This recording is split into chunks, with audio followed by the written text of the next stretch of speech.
Good morning and welcome to What's New with Mike, Jeff, and Mark. I'm your host, Mike. With me is Jeff and Mark. And I'm sorry, I'm still recovering from some funk that I caught from Jeff last week. He gave me internet germs because he wasn't feeling good last week, and I was a mess all week. I have to stop licking the microphone. I really wish you would stop licking the microphone. Yeah, I don't know what happened to me. I was feeling good Saturday morning last week. I spent a good amount of time kind of cleaning up my room, kind of tetrising all of my boxes, and midday Saturday, I just was like, ugh. I was just down for the count. Didn't go to work on Sunday. Struggled through the week. Oh, someone popped their face in. Who was that popping their face in? Oh, that's Jack. Jack. All right. But I am getting better. I think I'm just a little congested and got a little bit of a cough when I talk. But outside of that, I'm good. How about you two? I'm all right. Yes, All right. work being work. Everything. I mean, basically, as you guys have been following with my automotive issues, I finally got rid of the Explorer, which actually I was kind of sad about because Explorer was in really good shape.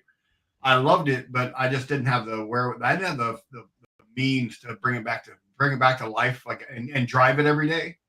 So I got that all sorted out. That was kind of cool.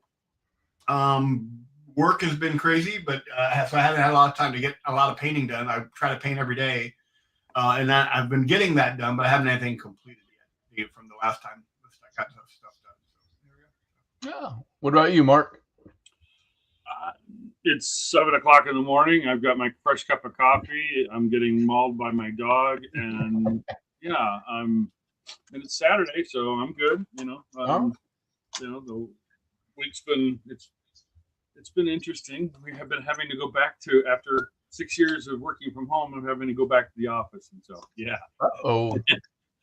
But Are you going back to the office full time now? Like they're done with the remote It's like work? 3 days a week, but yeah, Okay. so it's like 3 days a week, and so it's one of those where, but it's still. I was working from home before COVID. Well, getting back into that rhythm. Yeah, that's been the fun part because I mean before COVID I was going back and forth overseas to Asia and stuff for work, and it'd be out 2 weeks, home 2 weeks, that type of thing. And instead of going in the office back then, I was just taking my conference calls and stuff from home. So and so then COVID hit and it was like I've always been working at home, but yeah, it's been a slog going through.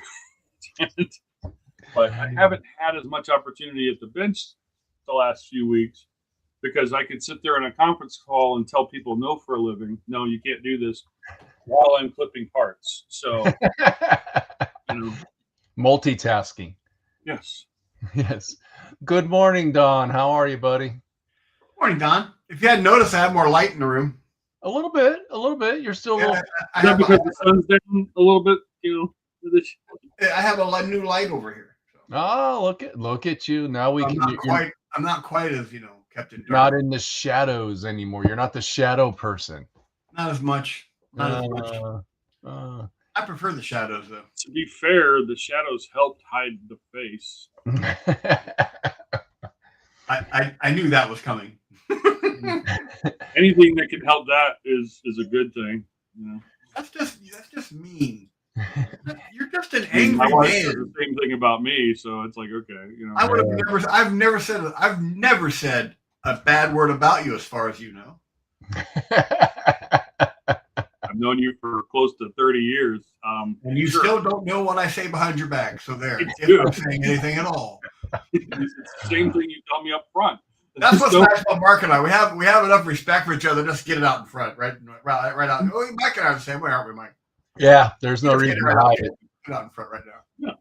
If you got something to say, just say it. And if people can't handle it, well. Yeah, that's what it is. Yeah.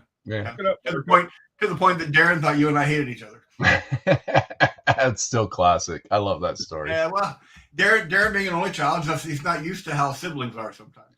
And I'm the youngest of 4 boys, so I'm the oldest of 3. Yeah. Yeah. Yeah. So I'm used to it.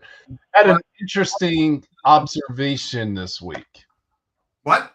I had an interesting observation this week. Uh-oh. Uh, so Andy and I were driving to go someplace, Right. and we saw a hot air balloon getting filled up on the side of the road, Sure. which they're massive. If you ever see, That's actually common in the Arizona area. yes, especially this time of the year with the cooler weather. And it was like we saw it from a distance because it's a massive balloon that's being aired up. And as we got closer, on the side of it, it said bucket list. Like, check your bucket list, go on a hot air balloon. Yeah. And I sat there for a second and go, yeah, that's not on my bucket list. Something about going up in a hot air balloon, I think they're made of silk. I don't know for sure what they're made of. Right. That's being heated by blow torches, and you're standing in a wicker basket. What could go wrong? That's just more of a horror movie waiting to happen than it is a bucket list. Real-time flight technology in the works. I mean, just thinking it's going to work and be okay. It's like orc thinking. I think it's going to work. It's like orc technology. It's like, yeah. So it just was like, yeah, not. I don't know. Have either one of you ever been up in a hot air balloon? My No. my wife and daughter have been. Yeah. Well, it's really weird. My oldest daughter, when she was a child, was afraid of nothing. Okay. I used to actually throw her so high in the air and catch her that we were in a grocery one day and I threw her up to get her to start laughing because she always giggled. People in like 3 aisles down were seeing this small baby come up and go back down, and we're freaking out. So one day, Sharon and we were in Columbus and we were driving around, and there was a little, sometimes there'll be like a carnival in a parking lot shopping center kind of setting. Yeah. We pull in, we go in to take our baby girl in, have a good time. And there's this gigantic hot air balloon in the center of this attraction. And it was tethered by, I think, about 100 feet of rope. So it just kind of goes up. You climbed in it, it would go up to the length of the rope and just kind of hover there for a bit and then come back down. And that was their hot air ride. So it wasn't anything like, where they were so high. But yeah, I've never had any. I mean, I think they're really wondrous when they're floating by. Sure. And I've never once went, man, I wish I was in that little wicker basket. Yeah. Not something. And so you're kind of familiar with the area. So we were going up Glendale by the air, where the Luke Air Force Base is. We're heading out that way. And there's all these power lines by it and stuff. And I'm like, yeah, no, not mine. I've seen too many videos where hot air balloons hit power lines and like paragliders. Yeah. Shara has, we were watching a show and there was some parachuting going on, and she's like, oh, I want to do that so bad. And I'm like, why? Why do you want to reenact what people do in case of an emergency? Cosplaying an emergency during many wars. Yeah. I just don't.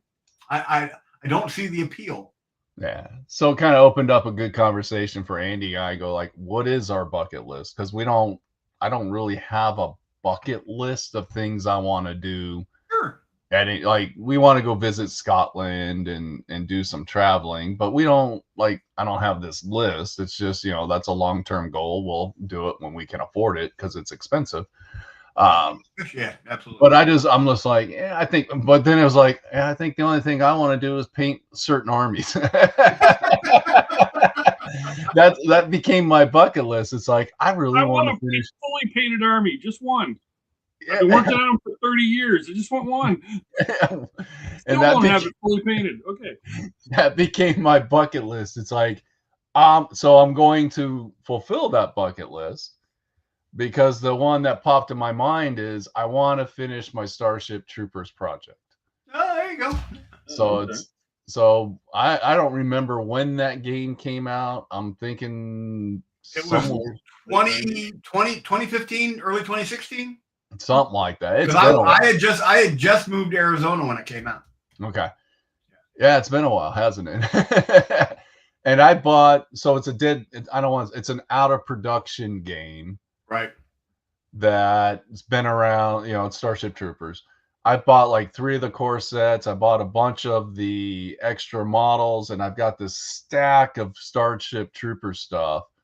And I painted 1 miniature out of the whole thing. Couldn't I'm stay listening. asleep. Good morning, Joe. Sorry we're your habit. I don't know if there's a cure for this habit. But I do want to finish that project. I think the bug models are fantastic, and it's just one of my favorite movie series. So I think that's going to become my bucket list. All right, we'll grab a hold of the side of the arms of your chair because I was grossly wrong. It was released in 2005.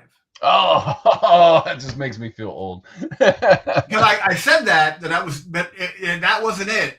I went, no, wait, that's not right. It was a different game that I'm thinking of. Because I remember having a conversation with, I was working for Games Workshop then, and I was doing a visit of accounts. And John Matthews and I were on the road together, and we pulled into a shop, and every shop we went into, we saw these gigantic stands, displays of the Starship Troopers miniature game. And everybody said, it's going to topple 40K.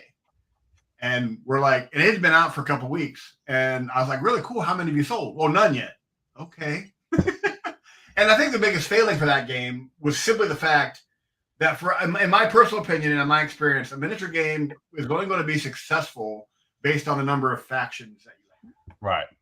You don't have a lot of factions, then it will have a bit of a life, but it won't survive long. I think that's one of the reasons why Star Wars has done so well, because they actually have more than just Rebel and Empire. Right. They got other stuff. Yeah, there's a little bit more in Starship Troopers, but not enough to build like a whole faction. Good morning, Tim. Good morning, Amos. It's AT Web, and I had to. It's Amos. So it just led me to ask the question. What's on your bucket list? Well, what's on your guys' bucket list? Like miniature wise, like what is the gaming modeling project that's on your bucket list? Well, when you and Mark mentioned completing an army, my thought was I want to not sell a completed army. Because that's what has always happened. I will get an army painted, and then new stuff comes out that I can't afford, so I sell the painted one, and I start a new one. And I've done that like 28 times. So I'll need to buy one of your painted armies and just hold on to it for you. Well, so here's the thing. I have all the new Space Wolf stuff I currently have. Yeah. With the exception of the new Wolf Scouts, which I'm going to be picking up soon. I'm not planning on partying about those models. In my opinion, are the best they've ever done. So when and if I finally get it, so I guess the first thing on my bucket list, we finish these models, because I've been with the Space Wolves forever. And in my opinion, these are the best models I've ever done for them. And that's the one I want to finish. There you go. That's the big one. There you go. So not selling a completed army. Not selling a completed army would be one of the lists on my list. One of the things on my list. What about you, Mark? I need to live forever to build every model that I have in my collection. I've already done that one. In 2014, I thought I was leaving, and they said, no, you've got more models to build. And they kicked me back. I mean, as far as, from a figure perspective, the bucket list, to be fair, I'm actually working on it right now. So one thing I've always wanted to do is a large scale, just a simple vignette with some figure. Mm-hmm. Okay. And I like 1/16 scale, the 75 millimeter, the 90 millimeter figures and stuff like that. I've always liked them since Verlinden did them, and different folks have done them over the years. And I mean, ever since you saw them in magazines and stuff in the 80s and stuff, and yeah, the noise downstairs, down here, he's got a bone and now he's going nuts. So hopefully it won't be too disruptive to you. But so what I've been doing lately is there's a company called H3 Models, Hotel 3 Models, just H3. Right. And Andy's carries them, and they're 3D printed figures. Okay. Mm-hmm. the gentleman that makes them does exquisite work. They're available in 35th. You got them in 48, 35th, and 16th scale figures, and you can get the same figure, all three sizes. So, and what I'm doing is creating my own little Band of Brothers vignette. Okay, and they've got the figures, and I've got them primed right now in mahogany, and I just did a white highlight for zenithal highlight and stuff on it. So, but yeah, I kind of started that after I picked up a couple of figures at Amps, and they were really good quality, and so I'm like, well, I can finally do one of those projects that I've always wanted to do, and hopefully it'll come out. I mean, I've got it it's going to be on a bit of a little foam base I've got, so I'll have the three figures, 1, 2, 3 back to back, so you'll be able to, I can put it on a turnstile for a show or something like that, and have very cool, something like that. That's very cool. I personally can't wait to see it. That'd be awesome. That'd be great. I'm hopefully it doesn't suck when I get it done. So yeah. And there we have the second thing on my bucket list, is to live long enough to see Mark finish that. There you go. I think I can make it to 90. Well, I don't know how far I'll get into my bucket list because I have a lot to paint. Remember, I was on camera and it's being shared live, and I had to change my gesture. It looks like Amos has the same goal as you, Jeff. Yes. Amos and I suffer from the same problem. We've talked about that on occasion. Finishing whole armies and just selling them off. And just selling them off. Yeah. So yeah, I still have that. Once I painted it, it has to stay in my collection syndrome. that's called a disorder. Oh, is it a disorder? Yeah. You don't. I don't have enough space. I mean, the biggest reason I haven't done anything, because the other thing on my bucket list is to finish one of these Corsairs, possibly two. But the other thing that's actually stopped me over the years is I got to join a Zoom call to do that. I do, and I plan on it. I absolutely do. Having the place to display a 32nd scale World War II aircraft, because they're huge. Your ceiling.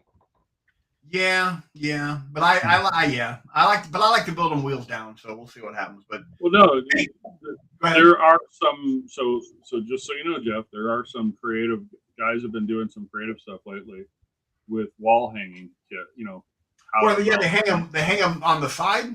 Like, they basically are hanging it. They've got like almost like a picture frame type setup, but it's actually got mounts to where it's holding the kit up. Yeah. Like that, so you can see it, and then you can easily take it down and stuff. It's actually, some of them I'm like, okay, that might work. Yeah. Well, I've seen one. Go ahead. I'm sorry. No. Go ahead. I've seen one where this actually looks like there's actually an image behind it, like a skyline, and the aircraft is in kind of a maneuvering position. Mm-hmm. So it looks like more of a 3D horizontal diorama. Yep. And they look pretty good. But yeah, that's an idea. That's actually a very good idea. Thought it was an interesting way of starting out the show. I just talking about death. No, we're talking about your bucket list. Oh, before you die. Got it. The talking about death part is going up in a hot air balloon. I don't know. It just seems. I'm gonna give you young men some old man wisdom that I learned back in 2014. You never see it coming. Exactly. Yeah, so get it done now. Get it done while you can. I've been blessed with. I'm coming up on 11 years that I consider borrowed time. Yeah, whatever's on that bucket list, just get it done, because I went from stressing about getting ready to go to Adepticon to waking up 3.5 weeks later going, what happened? What happened? Yeah, and my doctor saying, great, you don't remember it. I don't remember any of it. And my first memory of my surgeon was saying, I thought we'd never get a chance to talk. So that was always fun. So yeah, get it done if you can. Absolutely. Well, then everybody should head out to get their bucket list done and make that happen. Yes. So that's why I'm going to start. Today I'm going to dust off maybe one of my old boxes and take a look at the miniatures. I one of the things that intimidates me about that project are the bugs. I understand the bugs aren't, they're pretty much black, but it's getting all that color in all the joints because that's kind of how they're painted. Is getting that color, so it might be more of an airbrush project to try to get those joints with those bright colors because it's contrasting colors. They're like a black base or dark base with those bright yellows and reds and oranges coming off of them. Yeah, black is probably one of the hardest colors on a miniature to actually give any depth to. Yeah. I mean, black and white, just those two colors on their own, giving them any kind of depth is I've been working on it with the Emperor's Children. And black's the same way. Getting any depth or any highlight in black without altering the black color to give that overlay, that's a chore. Yeah. Don says oil paints work good for that. They do. Absolutely do. I'll take a look at that. Hey, that's all I wanted to chat about. It's a good idea. I mean, the bucket list, I mean, it's the topic itself is good because there's a lot of group. I have some friends of mine and stuff who have their own, they've got a different show and podcasts and stuff, and they're always saying, there's some other guys as well. It's just life too short to build crappy kits. I mean, you've got that 50-year-old or 60-year-old Revell kit or Monogram or whatever, and sure, you've got that, and it was great for 50, 60 years ago. It was groundbreaking, but the fit and a lot of them are challenging and stuff, and then you can go get a brand new Tamiya kit and it shake and bake throw the paint, throw the glue in the box and shake and bake, and it's done. And it looks fantastic because of just the modern engineering and stuff like that. It's like, and the other piece is the other part of that is that there's so many people that I know that, you always hear like, well, I bought this kit, like the Bandai Millennium Falcon, right? Yeah. Or I bought this kit and I'm going to wait until I'm a better modeler to build it or do this or do that. I have a fine molds, Millennium Falcon that's 72nd scale. So it's a good, 2.5 feet long. And it's one of those, someday I'll build it when I'm better. I've been modeling most of my life. Sure. When am I either need to bust it out now, like Jeff's doing with the Corsair, and just do it because, you keep putting it off. And like to your point, Jeff, you never know when your ticket's up. So, yep. And I'm one of the things I am enjoying about what I have actually shuffled off is my kids have to deal with all my built kits that are lying around the apartment, which I think is going to be fun. As far as your Corsair display, Andy went to somebody's house to look at a dog that we're going to adopt. And what he did he has the Lego Millennium Falcon. I don't know how big the Millennium. Yeah. Is it big? Yeah. Okay. He put it in a coffee table. So he got a coffee table. I don't know if they make these like something you can buy or something, and it inside was a box. So he put the Millennium Falcon inside, and then it had a glass top he put on top of it. So maybe that's how you could display your Corsair, like in a coffee table. That's not bad at all. And then you could put a mirror on the bottom of it if you want to see the bottom part, and then you would have a functionable piece of furniture that's also a piece of art. Ooh, look at that! Look at that! I just solved the world's problems. We do that. We do that the beginning of every show. Here's a question: what do you want your collection to go? Where do you want your what you want?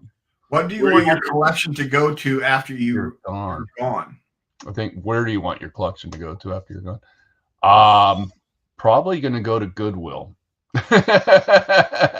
I don't think Andy's going to deal with it. I think she's just going to pack it all up and take it over. Well, so a couple of things, because this subject actually comes up quite a bit,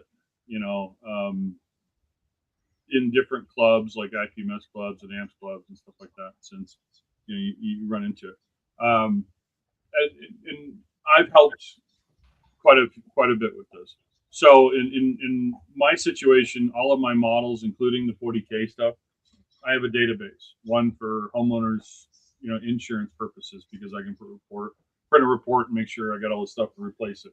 So, but there's some clubs, and if you have some friends or you belong to a club and stuff like that, usually there's a few guys in there that will, like myself and stuff, that will help.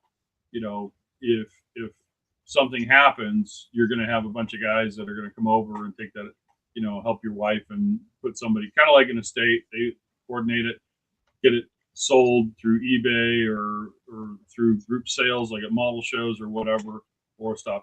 There's been some cases where, like, oh, I'm going to donate all my models to a museum. I can tell you that we have Wings Over the Rockies Museum here in Denver, and I've been in their model room. And to be fair, they're actually turning, in some cases they have so many models from that situation, kits and stuff like that, that it's like they can't take anymore. And so it's just going to go sit in a storage room or whatever, and it's not, and sometimes it just doesn't get seen or whatever. So, I mean, me, it's like, I've got a few friends that, they're either waiting for the death sale, or if Jamie ends up killing me, the murder sale. And if I just disappear, I'm under the garden, okay, or under the shed, one of the two. One of the two. we kid around about it, but yeah. But that's what Joe just said. He's like, he doesn't care where his stuff goes because he's gone, so you can't take it with you.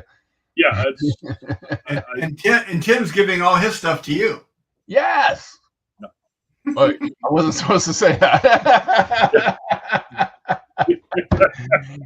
Tim's given me everything except his Warhammer Quest collection. And he's already made that perfectly clear that that's going to his son, which I think is cool that his son actually wants the Warhammer Quest collection, because that's a bonding moment that him and his son has had over the years.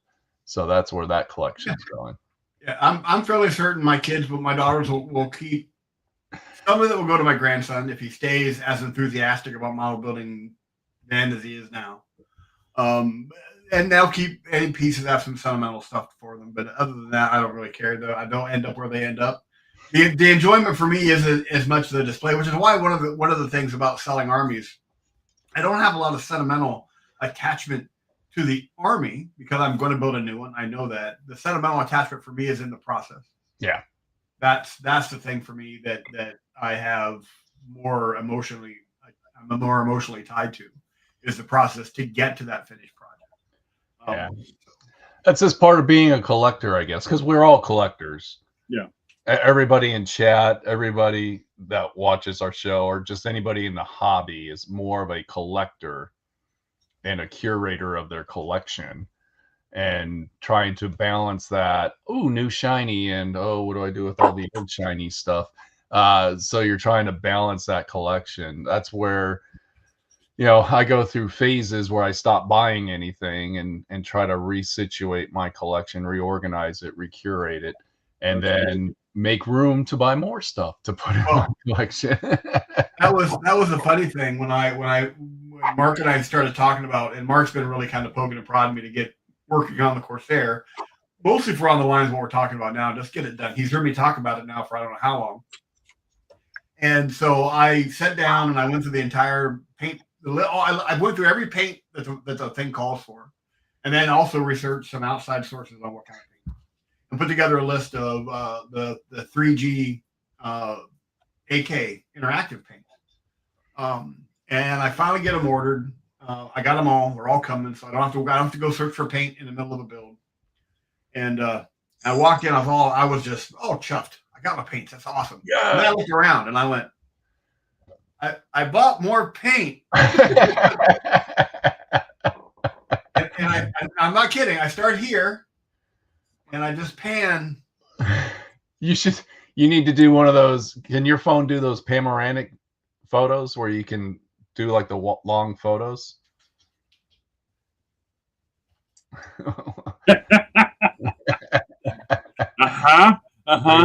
There's the long photo right there. Yeah. Yeah. And there of the racks you just saw, there's 2 more directly behind the camera. And then I don't know if I have one of the cases here. Have you seen those really nice Vallejo paint cases? Oh yeah. I have a dozen of those in that closet. I have the entire model color range as well. Yeah, see? Paints. I have all but 8 bottles of the entire range of AK's real colors. Right. Okay. And a cool blue teddy bear. That was Tuffy's. Yeah. So that's my little painting buddy. So, and then I've got about half of the collection for AK's 3rd gen over here. So, and then behind me, turn the camera back, Mark. Behind me, I've got the storage containers with the weathering products, but also more AK, more. There's some ammo paints that, might be free to a good home here shortly. Because I pretty much pivoted to AK, 3rd gen and real colors because I can get them a lot easier here and different, a couple different stuff. I gave away, because you remember, Mike, when Scale 75 hit IOG, when I brought Scale 75 in, I fell in love with that paint. Oh yeah. And I bought the entire range of their the sci-fi series and the fantasy series. I had all of that. And I ended up giving all of that away. I literally walked into Battlefront, threw it on the desk, say, "Here, you guys, do what you want to with it." Yeah. But I have more paint than I'm ever going to possibly use.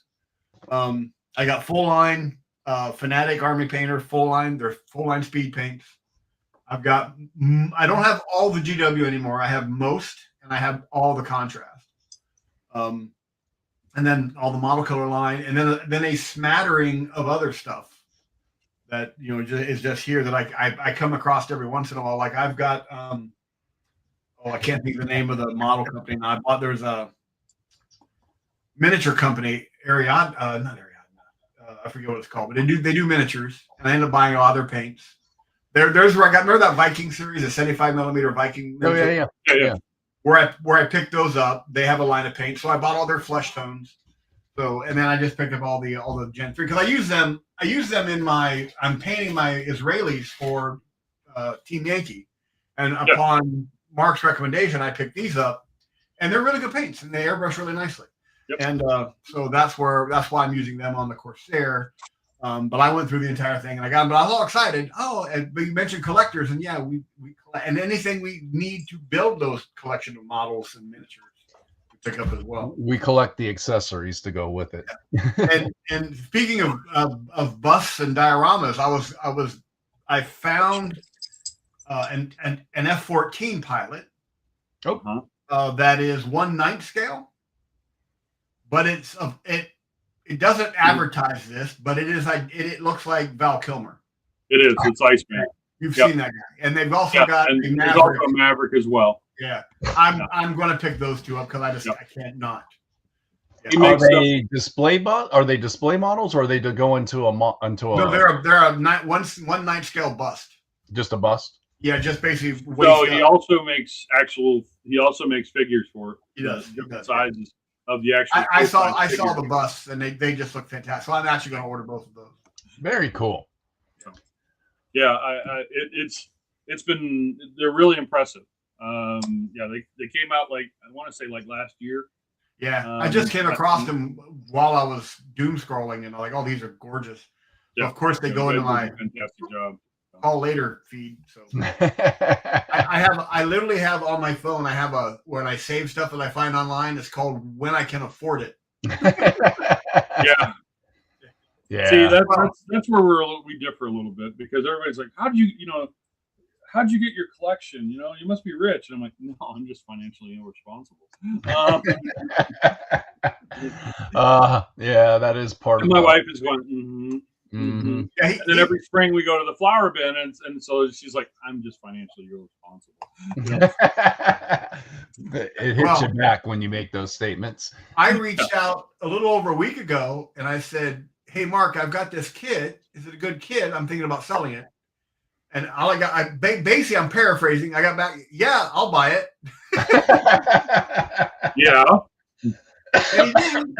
And he did. But my first thought was, he's just being nice. So I said, dude, I'm not looking for charity. I just want to. He goes, no, I really want it. I'll take it. That's the second time you did that to me, by the way. I did. I literally want to know. Remember the kits we bought, the tiger we bought down at. Because I still have your wolf priest that I bought off, or your Primaris priest.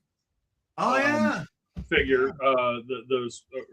chaplain. Excuse me, the chaplain. Yeah, I forgot all about that. Yeah. I bought it off of eBay, and you're like, did you just buy this because of charity or whatever? I'm like, I don't do charity.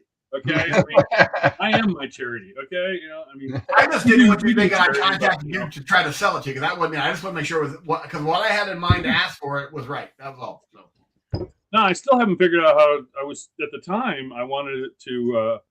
You have it with the ultramarine shoulder pad that chaplain, and I really wanted you to put a Space Wolf emblem on it, but I'll fix it. It's okay. I can do it and fix it. That's all right. I'll make it right. There were some things on it that needed touching up. Mark is just like me. He bought something. It's like, I can make this better. 90%. I can adjust it. We're good. I can fix it.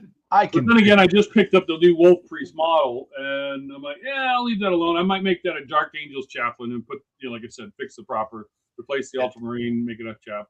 We're good. You don't know how many times I'll take a model that's considered rare and collectible and cut it apart and make it different, and they're going, you bought? I said, I bought two. I bought two. That's one I was going to leave normal, but I needed the parts for this thing. Whenever Tim was talking about, he's got a B-17 148 scale kit that he's been talking about building forever. He just hadn't pulled it down yet. So. You remember my comment about crappy kits? Yeah. Oh. There's HK models. Check it out.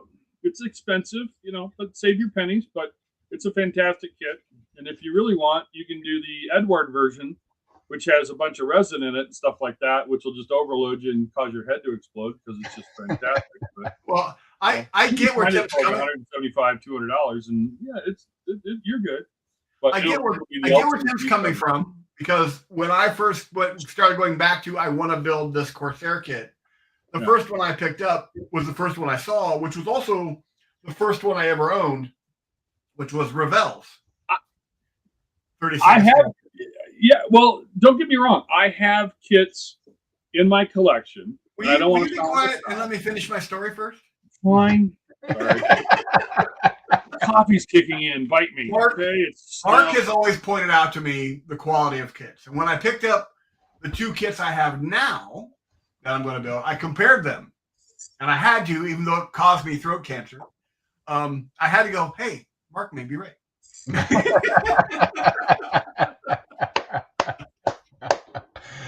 Mark is a pusher. He wants me to buy more. What we don't know is he has these agreements with all these model companies. Every model that's bought that he recommends, he gets like a nickel or something.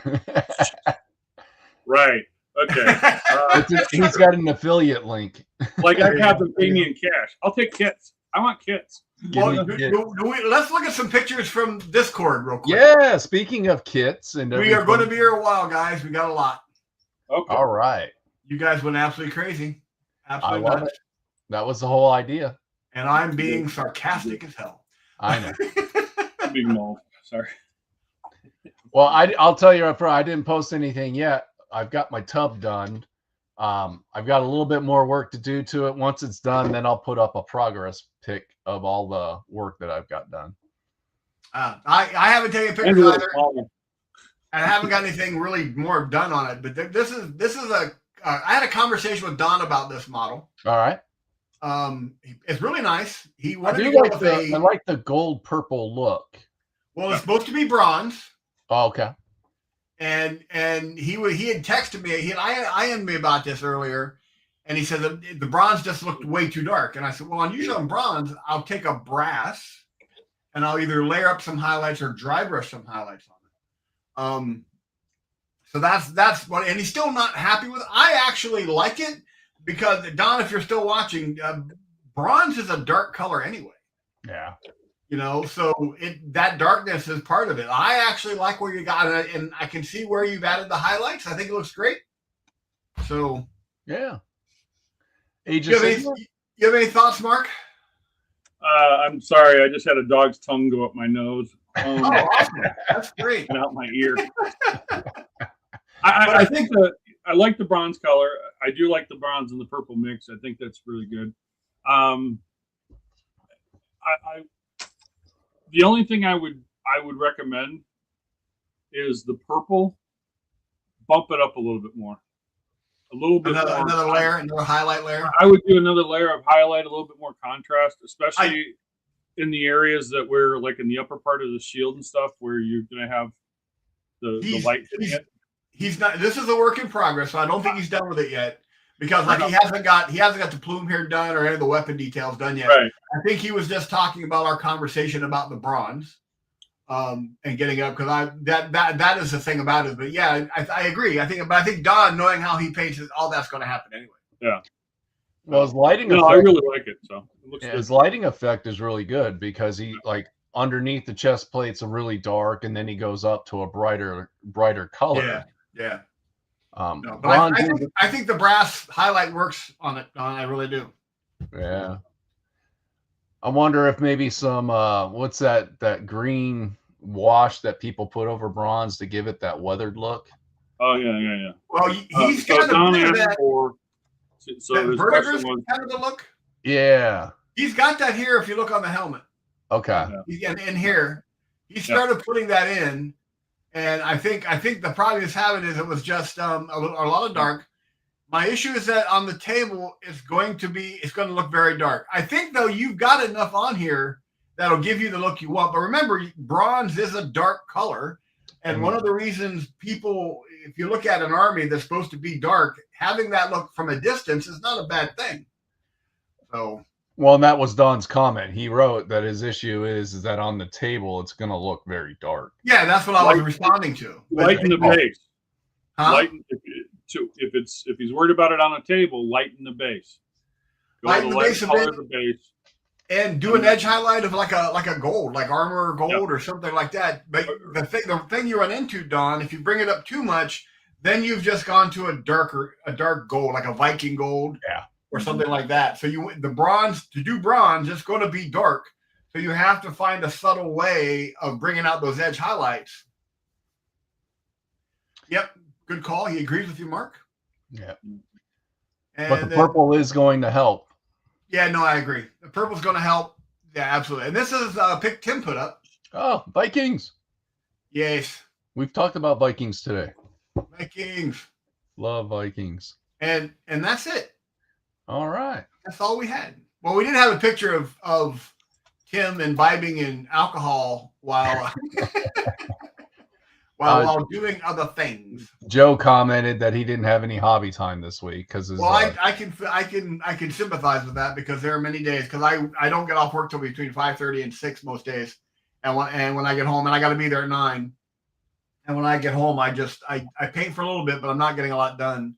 Yeah. And plus the Empress Children, there's just so many models. They're like they just keep multiplying in my head.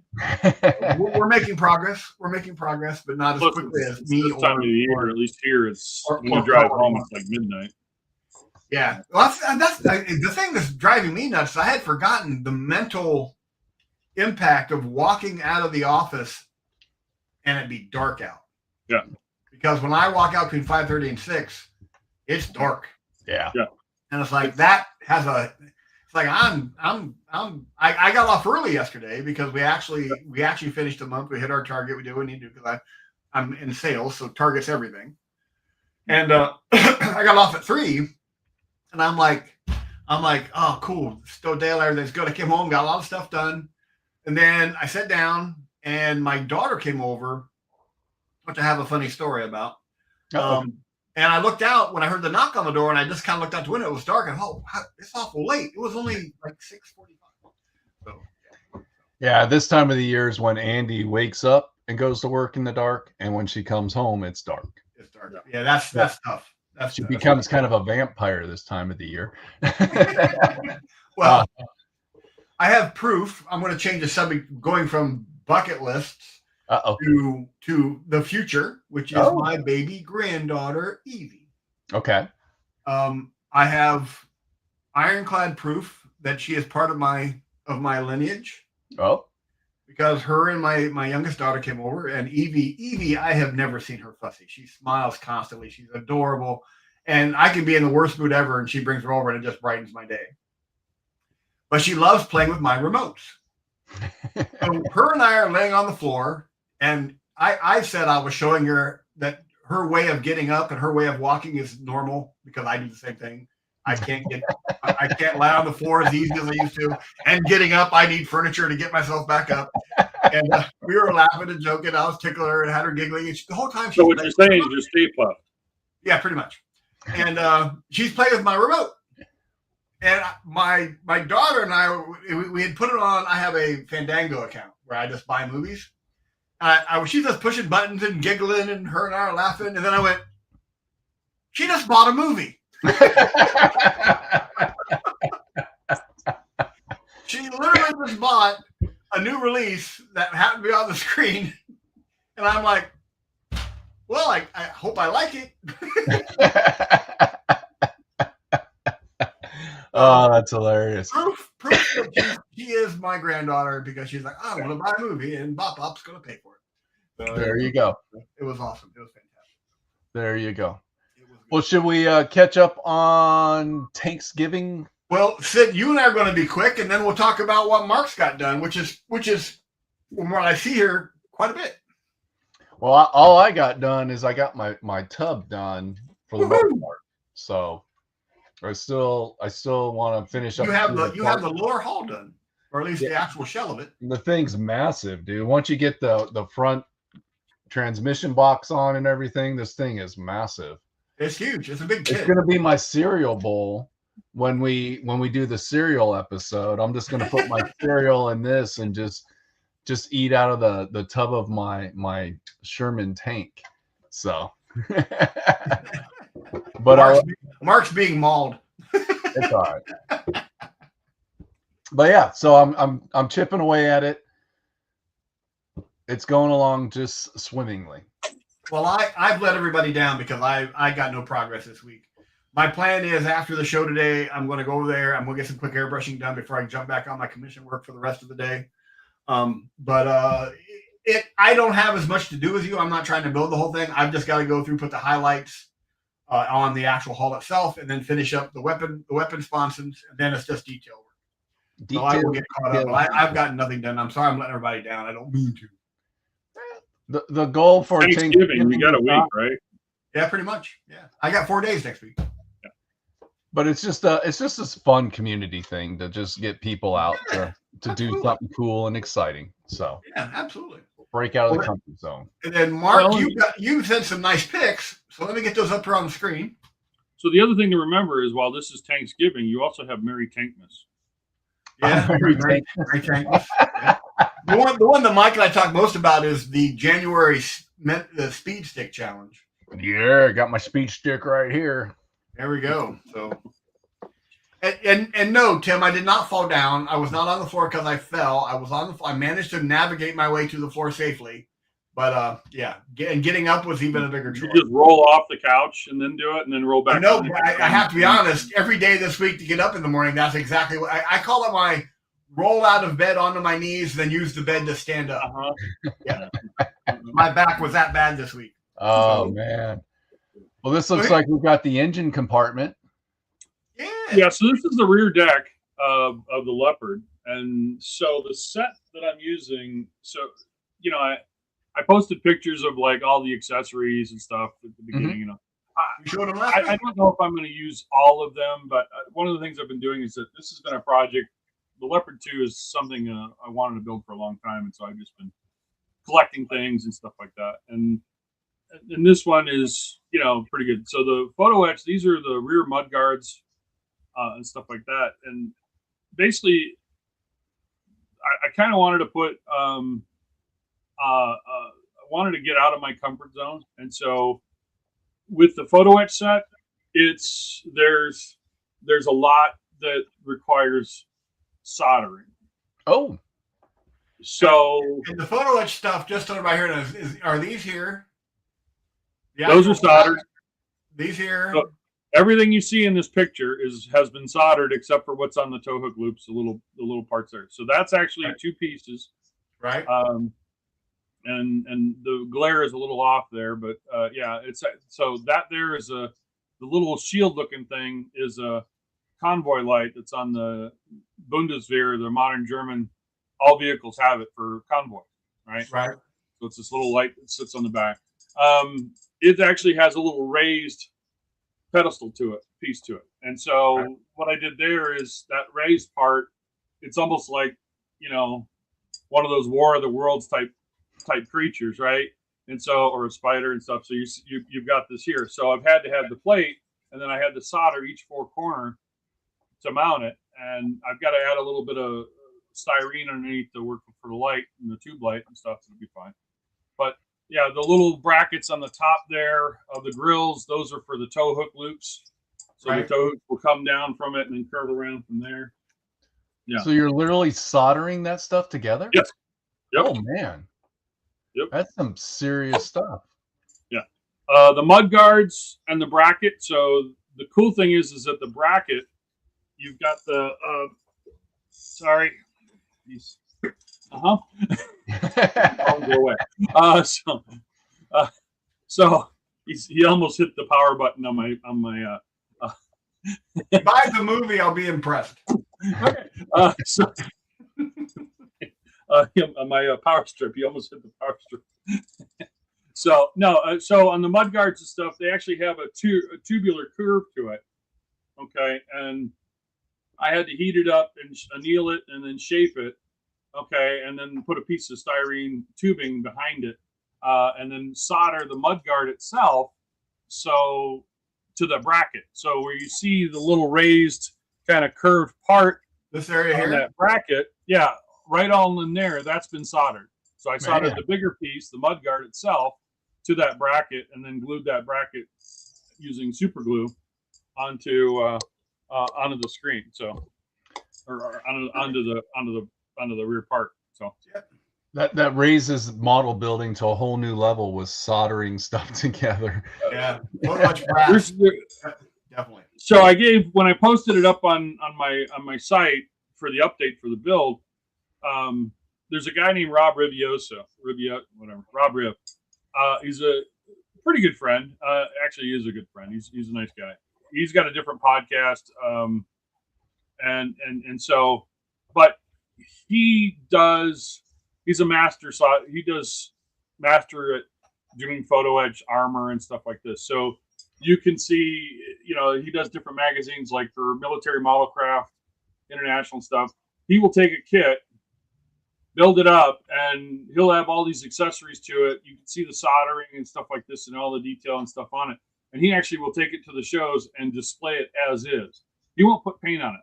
Oh, really? You know, we give him a hard time about it because he'll do it, but to see his craftsmanship is just phenomenal, because what he'll end up doing is he'll make piano wire hinges, like on certain German tanks.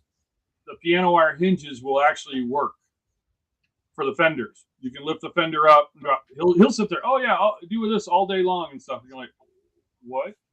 So he's showing off his craftsmanship. Yeah, he's yeah. Sorry, I bumped my camera earlier and screwed it up. So anyways, he'll do that, and he gave a class at AMPS, the Nationals, earlier this year in Camp Hill. I did that, and plus he's got a couple of YouTube videos and stuff on his page and stuff that were really helpful. You can go back as reference and stuff like that. So, but yeah, Rob was really good with it, and it really was inspiring. And I'm like, yeah, okay. And this is the easy part.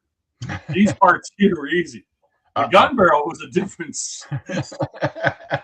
Yeah, there's another angle on this. Yeah, so this is, you can see the raised part on the shield, on the convoy light and stuff like that. Now, let me ask you. Now, you haven't. There's no paint on this plastic at all. This is actually. That's correct. Nothing's painted. That's bare plastic. You're just going. That's bare plastic. All right. Yep. Do you use a different primer because you've got etching, or do you just use normal primers? I use normal primers. So okay. I typically so it used to be. I mean, I used to be a convert for like Badger, Sterilize, whatever, I can't pronounce it, but Sterilize. Yeah, I know which one. I use that, but I got away from it because you get about halfway through a bottle and it get gunky. You know, Ooh. it almost be like shredded. You know, you get like fibrous, whatever, just for where it would clump together. And I was like, no, I'm done with that. So a few years ago, I switched. I typically will use Mr. Hobby, Mr. Surfacer. Okay. Okay, and I'll airbrush that. In this case, I'm going to use the mahogany because it's going to be a desert tan. So I'll do the mahogany for that.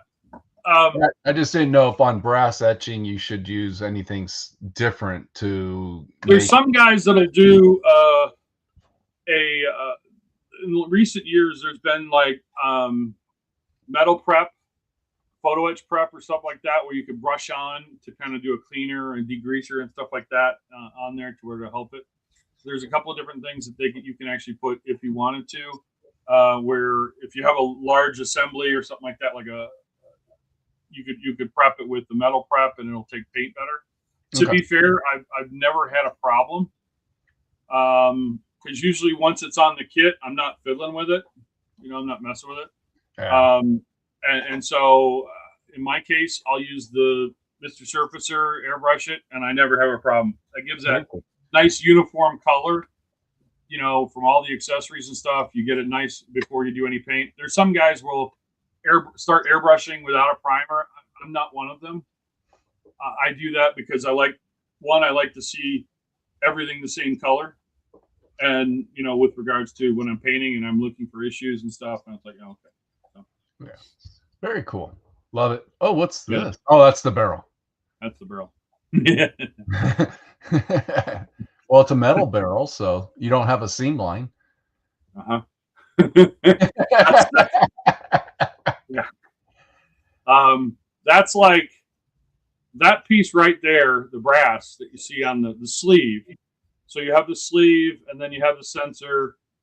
There's 1, 2, 3, 4, 5, 6 pieces to that, all soldered together. Just that little brass piece?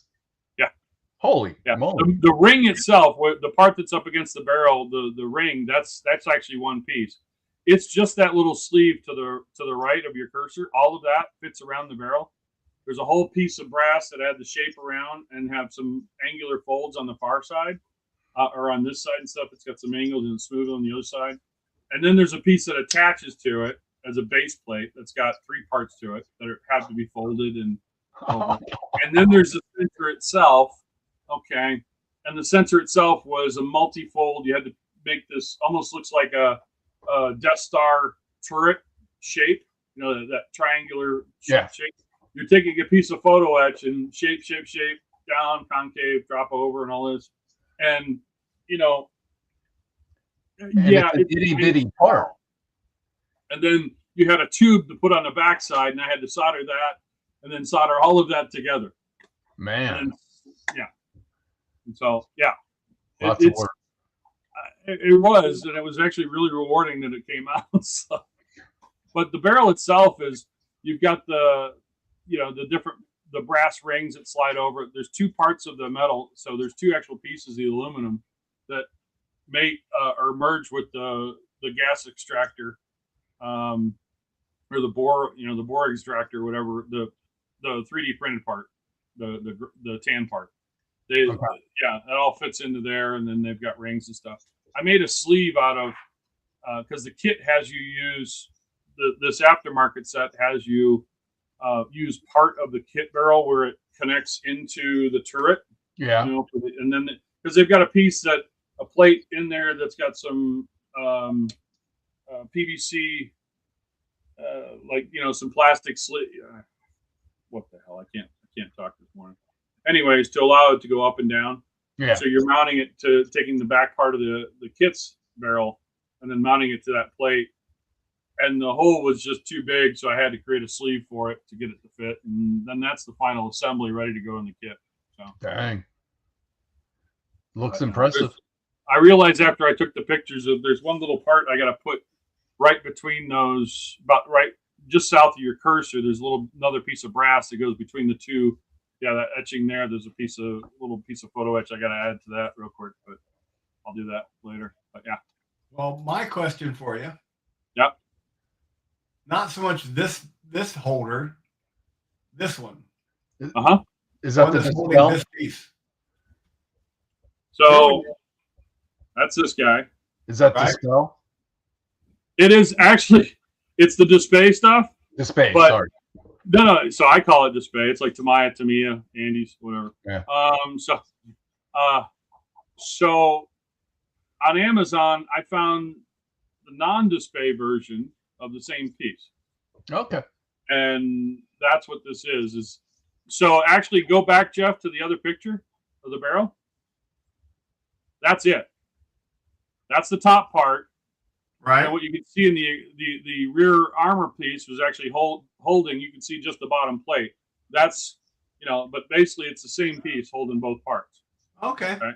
Fair enough. So it's got those inserts with the metal. You got different paces on the holes that you can do, and there's 6 of those pieces of aluminum, and then they have a rubber sleeve that drops over it. Right. And that, so it doesn't mar the part. And you get 6 of those, and I'm using 4 here. And you can see the different holes that you can do adjustments for. Plus, you've got the standard vise. Yeah, that's something miniature painters are used to seeing. That's why I wanted to bring it up. Yeah, I'll tell you what. I'll put it up on Discord, where I got it from Amazon. So yeah, it gives you that flexibility because it's rotatable, like a rotatable. Oh yeah, it's fantastic. I was like, I picked it up and was like, ooh, shiny. You talked about those. We buy accessories for stuff, and that's one of the things is I have a lot of accessories. I use 1, 2, 3 blocks for holding up things. Machinist blocks. I've got that. I've got,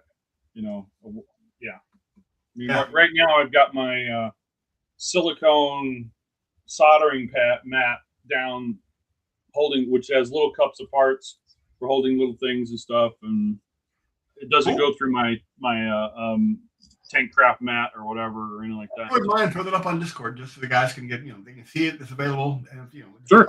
Well, with modern like GW models, they're a little bit.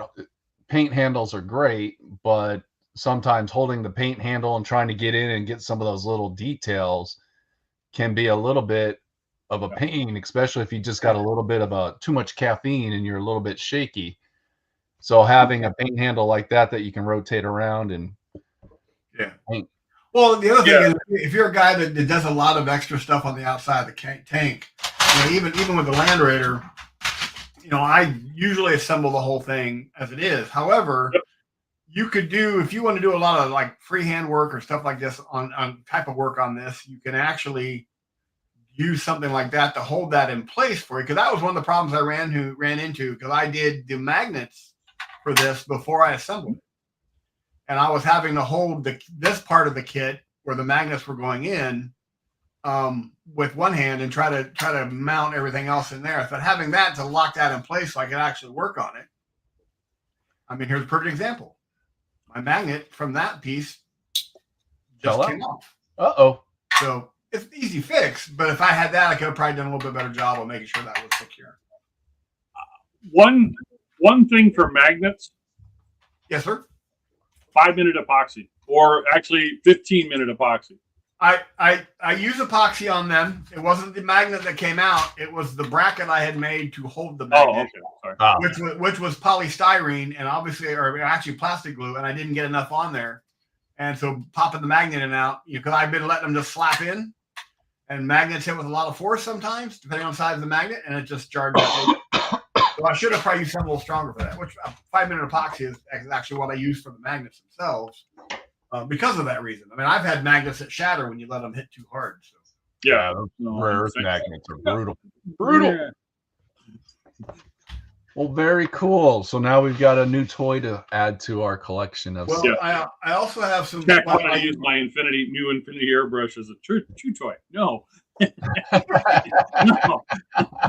not that. I just spent I'll 2 hours. Badger, but not the Infinity.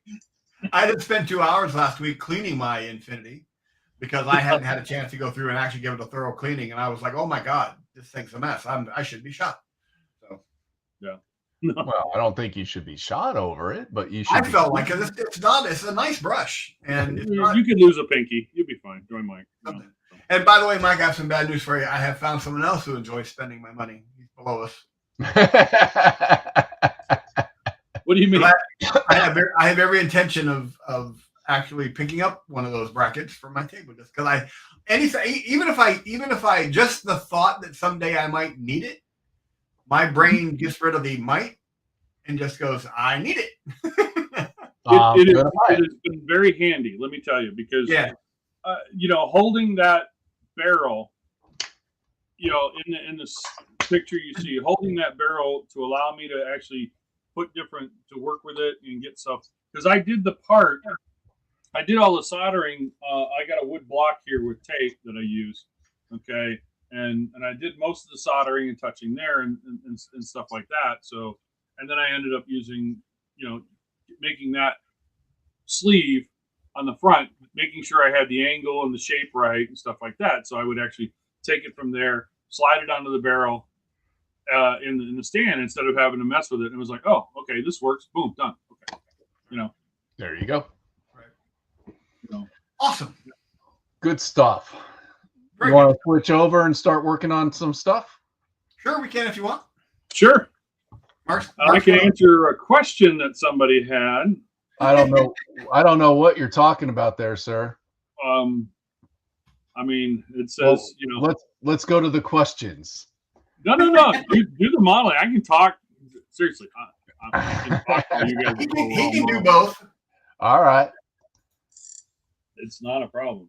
I don't remember all the questions that I talk for a living, so yeah. I had asked him some questions about early on with the Corsair kit when I was actually deriving the paint, just confirming, that you do sub-assemblies, and I was asking when, what's your criteria for deciding what to sub-assemble, that kind of a thing. And I know last week you had mentioned something about that as well. Yeah, I listened. I went back and I joined the show last week. Just in the last 2 minutes, you're like, okay, we're out of here. Bye. Okay, all right. We're getting very good at that, by the way. Yeah. And then I come on and it takes 3 hours for the show. Right. Chat. So the question one of the questions you had was, and Jeff, this ties into yours, is to paint parts was, do you paint parts before, during, or after assembly? Right. And to be fair, the response is it depends on the subject. Right. Because there's different genres that we have. And in some cases, like, well, you have to paint the cockpit on an airplane before you button it up because you're not going to be able to get to anything. You're not going to have easy access to anything on the on the cockpit once that you close the fuselage up. Right. That's definitely a requirement. In the case of a 1/16 scale Sherman,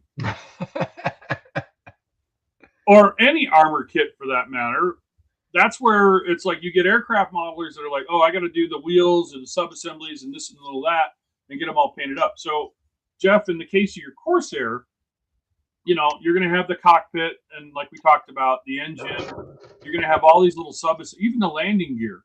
You have the option to paint and assemble created as a separate sub-assembly, and then bring that over to the final, once you've got, things, pretty much painted up, like in the fuselage and the wings and stuff like that, all done, you can add the landing gear, maybe not so much the tail wheel. Okay. But you can add the main gear and bits like that after you've got most of your stuff painted. Okay. During the final assembly. On an armor modeler, I pretty much put, like in this particular case on the Leopard, I'll have the road wheels. They've got the PVC. I can't remember what the hell that damn thing is. It's little collar or whatever that goes on it, right? For whatever reason, I'm drawing a blank on it. I'm getting old. You've got the PVC part that allows you to take the road wheels off for painting and stuff like that. Yeah. Sure. Right. I've got workable tracks. In this case, I'm using, much like you've done with the 1/16 scale Sherman, you've got those tracks. The cool thing is you can leave the tracks off and paint them. Okay. And then because of the way the pin, you've got the pin set up and stuff like that, get them painted up, And then when you're getting ready to move on to the weathering stage, put the tracks on, because then you're going to do weathering and things like that. And some guys will do the tracks off a little bit. Right. But the things like the tools, like the Pioneer tools and all the little bits and bobs, I'll put them on the kit. I'll put them on the tank. Yeah. Like, all right. And you can get to like, oh, how do you paint the shovel or whatever. You take a piece of paper or a Post-it note, and you slide underneath the shovel handle, because you're going to typically have that gap. Right. And then you can paint it and do what you need to do without hitting the paint underneath. For automotive, we've got to work on the interior anyways. And right. Typically you're working in automotive, you're working on the underside and your wheels, your engine, your interior, and then your body. I mean, you're all going to have these separate pieces that are going to come in. Right. I mean, it's just, we all build figures, and in some cases we'll leave the arms off the figures because we're typically painting, at least I do, I paint from the inside out. Right. Start with the flesh and then move out from there. Honestly, I start center of the model and work my way out. Oh, you're talking the actual location. I start with what's at the bottom and work out. Yeah, no, I mean, because like on the figures, like the 1/16 scale figures, I've got a couple pieces like the arms and stuff are left off, because so I can get to those bits underneath, like of the uniform and stuff like that. And because I'm going to work from the centerpiece and then work out as much as I can from there. That way, I've got access to it, and then I'll add the arms to it and stuff like that a little later on in the build, just so I have access with my paintbrush to be able to get where I need to. Right. So, I mean, in some cases, if pose is I mean, or like, for example, on the Dark Angel Terminators, I actually assembled them 100%, glued the arms on, everything like this, because I had no problem accessing any of those areas, areas and stuff with my brush. So I'm like, do that.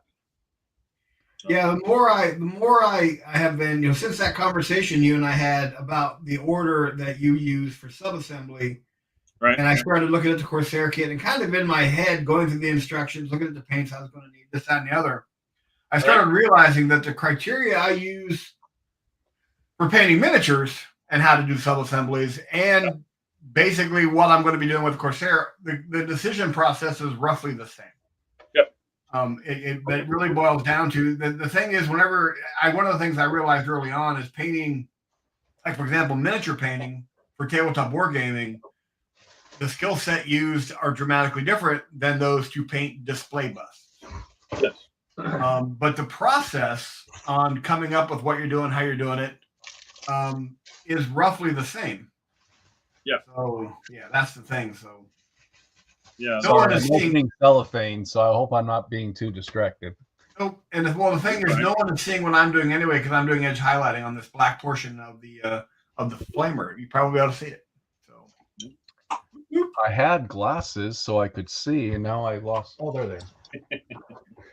It's the real pain being blind than trying to find your glasses. Well, I had to give room for my stunt painter to come in. And take over for you.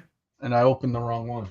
So did you, Mike? Were you able to get past that? You in last week's show, you had that challenge with one of the road wheels. I fixed it. I was able to fix it. Sweet. Cool. I was expecting I fixed it and then made it better. I made it better. I fixed it. No, I just put one of the, I think, like one of the shocks on backwards. Yeah. And I knew from my experience trying to do that on camera would not go well. Yeah. So when I turned the camera off and I sat here and looked at it a little bit, I was able to gently pry it open after I put some more glue on it. Yep. So I took some thin set, put some thin set on it, let it set up for a little bit, pried it. It just opened up enough so I could switch everything around. Yep. That's actually what I've done that in the past. And And in some cases, I can actually, once you you soften it up with a little bit of glue, and then I can actually, in some cases, I've scored around the part. Okay. You know, like for example, if I've had a part that sits flush to like a tank model or whatever, like a cupola or something to that effect, or whatever, and it's going to be really hard, I'll actually score around score around the bottom, and then I can actually pry it. Makes it prying it out easier. But yeah, that's exactly what I was going to suggest, is like hit it with some to my extra thin and a little bit, and then boom, get it set up. Yep. Let it soften up a bit, and then it should separate out a little bit. I just had to be real careful with the extra thin, Yep. because that's one of those parts that you're not supposed to glue. Yeah. That way the shock and everything can move. Right. So I just had to go slow and just put a little bit in just at the very end, just to loosen it up just enough to just gently pry it open without Right. breaking the plastic. That was the important part. Right. No, you did. It sounds like cool. Yeah, I was able to save it. But I just knew from Jeff and I's years of doing this, doing stuff on camera never works. Never goes like you want it to. Never, not when it's something important. Like Yeah. we can like clip parts off of sprues and rarely have problems. I always get stressed when someone says, "Can you show me how to?" Because I'm going, the minute I go to camera and I'm going to do something simple, but I'm on camera, so it's going to not work properly. Yeah. Right. So it's going to Well, not. like when I make YouTube videos for my other channel, as soon as I start recording, I forget everything. I can appreciate that. So I don't know what it is about putting a camera on. It gives you a whole new appreciation for people that act. Well, here's the thing. There's been a couple times, or one time, I've been a guest host on Build Paint Play. Yeah. I chat away on this show all the time. I don't get nervous. I just chat, say what's on my mind. When I was on Build Paint Play with Dave, subbing for Jake, I was nervous. I was tongue tied. I was just like, I don't know what to do. Yeah. It just depends on the environment and the setting. I've been fascinated watching these YouTube videos. Do you know who Rogue Hobbies is? Uh-huh. She did this YouTube video about this video game that's out that's really caught my attention, where you open up a game store and you sell products in a game store. Yeah. And I watched her play it, and I was just laughing because towards the end she just got crazy and did all kinds of weird stuff. Right. And I was just like, this is hilarious. This is awesome. So if you get a chance, check it out, because it's almost like it's a little bit of a GW style game. You're selling miniatures. Right. Cool. And you go through this whole, like, you open the store and you got to run the store, and people leave trash on the ground, and you got to worry about inventory, and it's just funny. It's not an intense game in any way, shape, or form. When I used to play a ton of World of Tanks. Yeah. Oh yeah. And Adzi sent me a Christmas gift one year of a tank restoration game. Okay. Where you have to restore these old tanks. And it was really simple, but it was probably the most fun and most relaxing game, and I still play it from time to time. So let's see here. Wouldn't that be awful? You mean I could have taken it with me? I'm not Christian.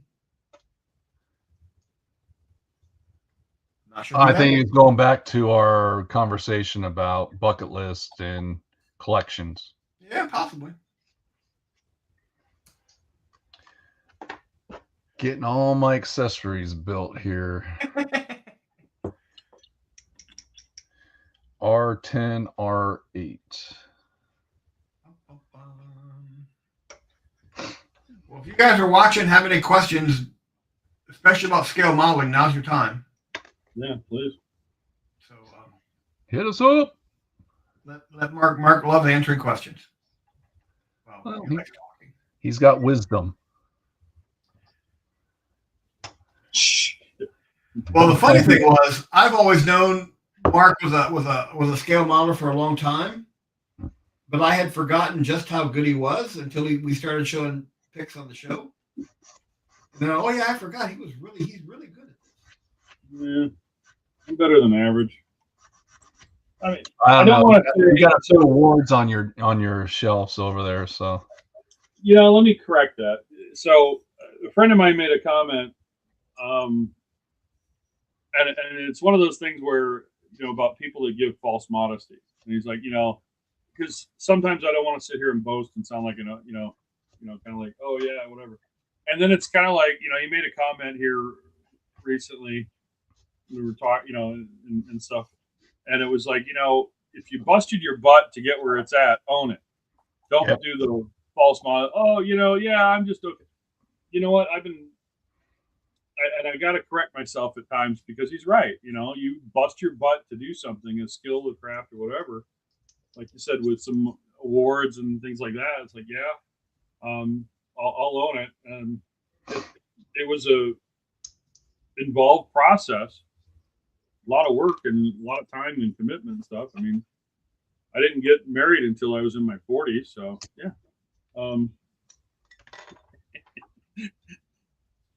Yeah, I remember a conversation where Mike and I had done a show. We were out in Arizona, and we were talking about, I believe we were talking about the tournament competitive play and how that can impact a store when all you have are competitive players that want to practice for the next ITC event. And I'm being very cautious because I didn't want to upset the local tournament players, but I was trying to convey that they can be intimidating. Yep. And that there are many other customers out there that don't want to play in that high competitive environment. Right. Yep. But I was being really careful on the words I chose. But I've been working in the industry since the late 80s, and I've been playing this game from that same time.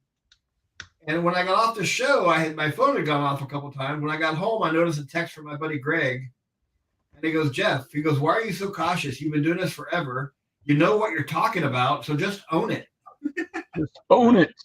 You know, so, and I too, sometimes I don't want to come off as being, you know, a braggart. Yeah.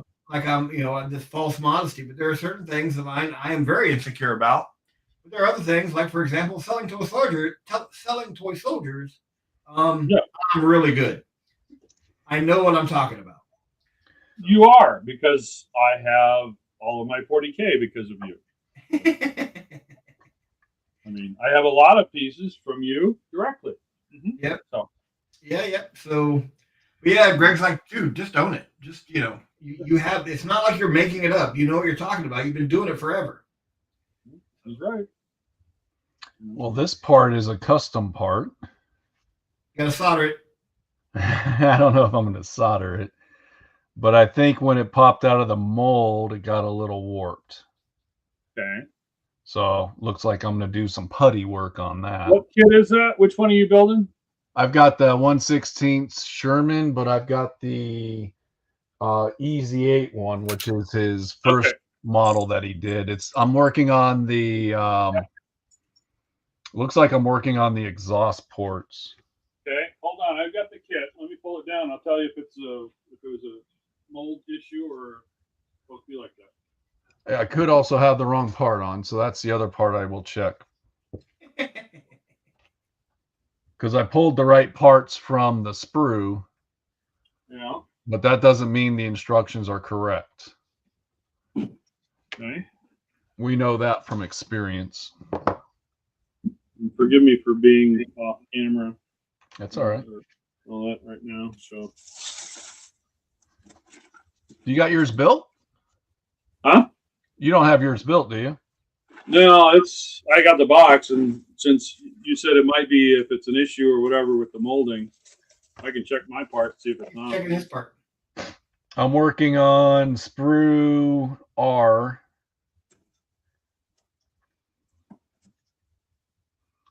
and I don't have the wrong parts. So let me check What the other step one. is it? Step 2, section E and F. These Yeah. are probably the exhaust ports. Yep. And I've tried to put together R10 and R8, Yep. and they're not lining up completely. Yeah. There's like a gap at the very top, but I can feel the top of it, and Mhm. it kind of bows down a little bit. Okay. So that's the top of R8 kind of has a bow to it. So I'm thinking, and there's a pretty significant gap. Kind of Right. hard.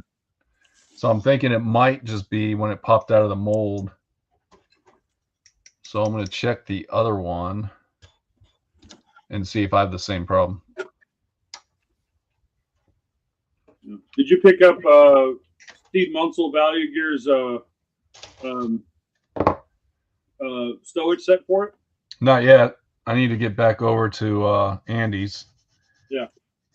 I highly recommend it. Steve's a good guy. He's actually local. He's in Arizona.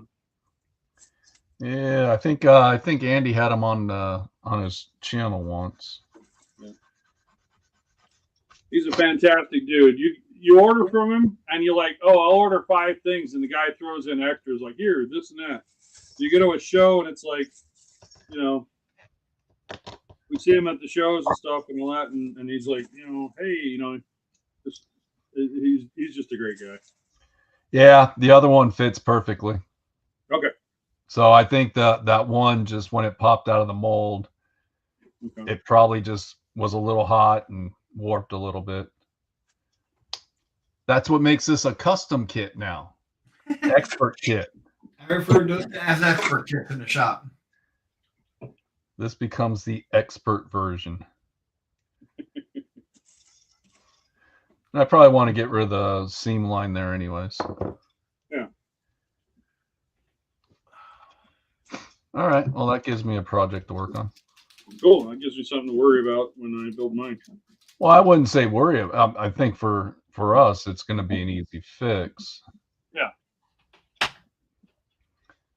I mean, you'll be able to see it on camera. Let me zoom in. Hold on one sec. I'm not going to glue it, so. You want here? Let me give you full screen. You're giving me full screen, and I'm not getting my fingers working. That just upped the pressure. You did. Let me zoom down here. You see the Yeah. You see that piece right there? Yeah. See how it's crushed? I got this seam here. Yeah. So I might actually just try to heat that up. That's what I would say. Yeah. Just heat it up and you can almost form it. Yeah, I might just glue it at the base. Yeah. Just down here so it just holds in place. And then heat up that plastic a little bit. Yep. And then try to form it to fit better. Yeah. But yeah, it's just of course it could also just be that it's damaged. But no, I'll fix it. Because because that's going to be really good, because those exhausts they're on the rear deck. Yeah. And so it's going to be on the upper part of the rear deck, or just below the rear deck, I should say. It's on the rear plate, but it sits just under the rear upper portion of the hull, and so it's really good for rusting effects and stuff like that. So you should have fun with that. Oh yeah. I'd put in a see if you can get a piece of metal to cover the gap. That way, when you heat it up, it might make things, if it fits the right gap in there for the exhaust opening. Yeah. Put a little, some sort of metal insert in there just temporarily while you heat it up. That should help, with the forming. Well, I'm glad the other one goes together good, because that gives me something to look at to say, okay, everything's in place where it's supposed to be. Yeah. All right. Very cool. Anybody else got any questions? No, I'm good, buddy. I got no nothing come through the chat. Well, geez, no one liked me. Oh, that's not true as far as you know. As far as you know, that's a great line. As far as I'm aware. As far as I know, there's a few people that I know that don't like me. I think I have an entire list. Yeah, I mean, I've been 30 years in IT. I know there's a few people that don't like me. What do you mean I can't put this software I bought on the street on my computer at work? Yeah. I mean, so the other day, we were having to use, AI and Copilot and stuff like this, because that's coming out and stuff. And I tend to be a little snarky. What? No. So somebody goes, well, you need to add, you should be asking, like the recommendation was like, ask AI, like Microsoft Copilot or whatever that we're using, ask it a question once a week just to say that, you're doing, AI and using AI. And so the first question I said is, AI, can you, how do you fix stupid? And it responded with a pretty hilarious response. It's like, and it was like, oh, this is gold. And, yeah, So I'm like, oh, I'm going to be using that. AI is a thing now. It is. I don't know. I still have I agree with Sarah Connor. I'm just saying. I still have reservations about it all, but yeah, it is what it is. It's a tool. I get it. Yeah. But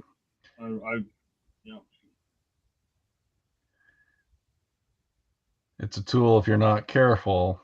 Mm-hmm. All right. So the one that's good is fixed, is glued together. Cool. I'll let that set up, and I will be good to fix the other one. Looking forward to that. Is that what happens with some of these larger? Because even my tub's a little warped. It's it'll happen, just packing stuff like that. So I've seen it. I have it happen with even like I mean, Tamiya kits. Sometimes there's, especially with some of the newer kits, where you could have like a dozen sprues or close to 20 sprues, and they're wedging it into that box. And sometimes, whoever's packing it and stuff like that doesn't actually, they're just putting stuff in the box on the assembly line. And sometimes you get wedged in there, and I'll have parts that are a little bit warped, and I'll just take a little bit of, a little bit of heat, hair dryer or whatever, and hit it a little bit. And they also get shoved in a case, put on a truck or on an airplane. Yeah. Yep. And they may or may not be in a climate controlled environment, so temps may go up and down. And yep. So. Well, this should be easy to fix. I'll just run my hair dryer on it. Yeah. But I'm just going to glue the base of it right now, just so it stays in place. And I'll take your advice and get a metal wedge in there, and just use that. That way you heat it up, and it'll just, it should help, get it to where it needs to be. Like you said, that's what I'm thinking. I can make it work. Cool. You can make it. You can improve it. I have confidence in you making it work. If it was Jeff, it would be like, well, okay, let's just stand here as a bystander. Bus didn't need to come up on the sidewalk and hit me. I was just a little bit more. I'm just patiently waiting at the crosswalk, but R6, R7. All right. Well, Mike, we're coming up over 90 minutes now. Do we want to continue, or what do you want to do? We should probably cut out. Mm-hmm. Because I need to crank my hair dryer on in a little bit. And I really don't think anybody wants to hear that. I do want to, do you remember the Gale Force 9 X-Acto blades, the black handled ones? Yeah. Yep.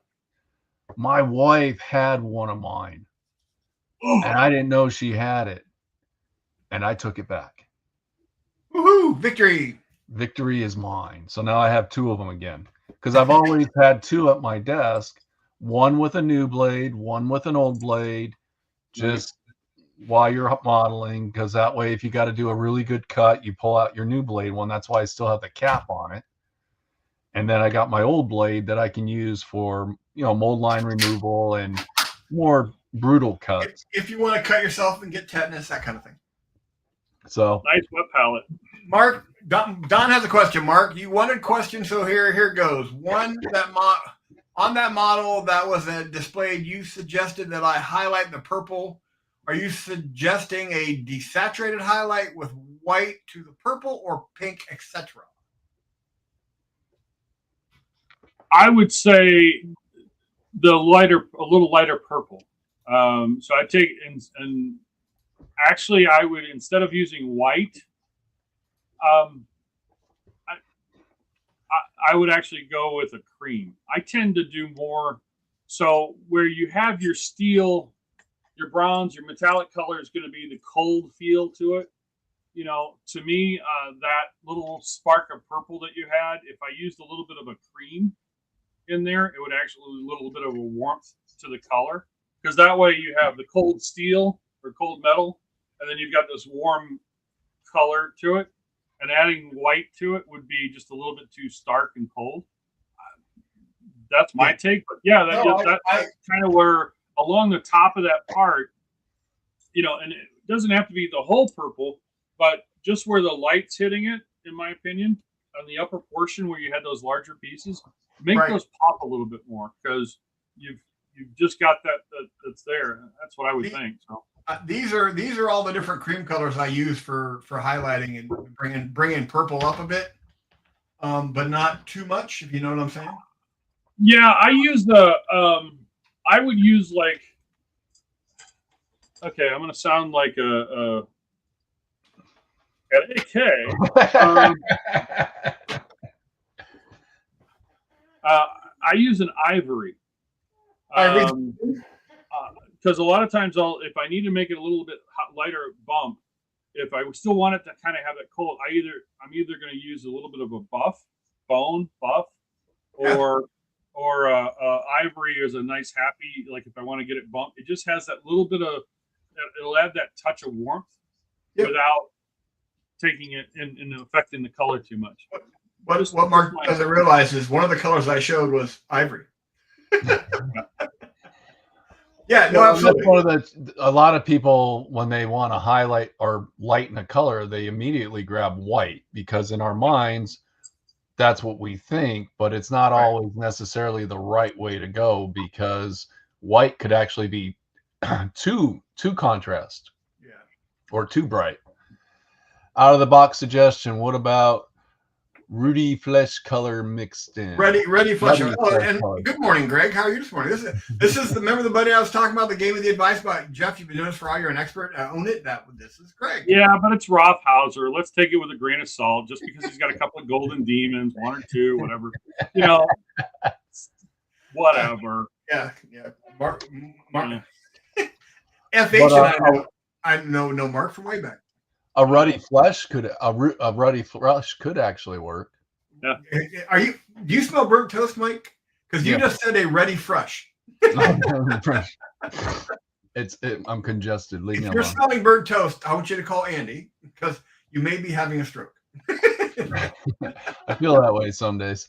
I've literally felt that way some days. Flesh tone actually makes a good mixing color.